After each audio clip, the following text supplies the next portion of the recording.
Hello my beautiful friends, today we are going to discover the verb to switch on, or light up, in Italian language, at the present indicative tense, and some very common sentences with this verb. Let's start. Just to sum up a bit about the present indicative.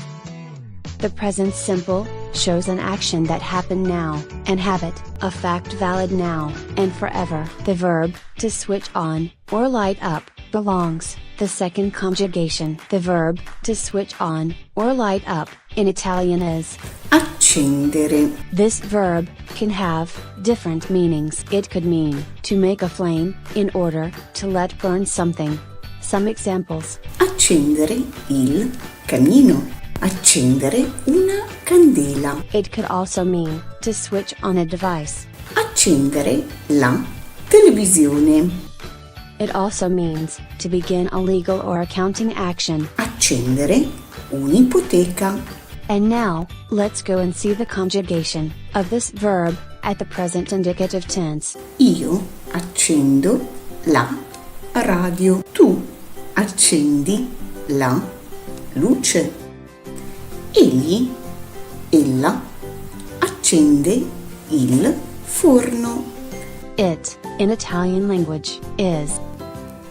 Esso. In the spoken language, the third singular persons is Lui, lei. Now, let's continue with the plural persons of this conjugation. Noi accendiamo il riscaldamento. Voi accendete l'aria condizionata. Essi, esse accendono una torcia. Also, the third person plural that in Italian is the following: Essi, esse. In the spoken languages. Loro. In some sentences, you can use this verb figuratively. For example, Accendere gli animi.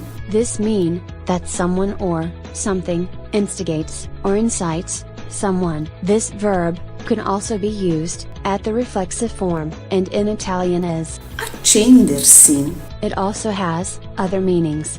For example, referring to the warning devices or electrical devices with the meaning of starting. I semafori si accendono alle 6 del mattino.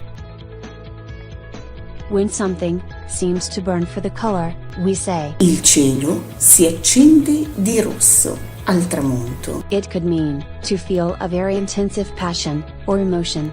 Si accende sempre quando parla di politica. And now this verb has not more secrets for you. Video tutorial is over. Subscribe to the channel and see you soon. Il video tutorial è terminato. Iscrivetevi al canale e ci vediamo presto. Ciao!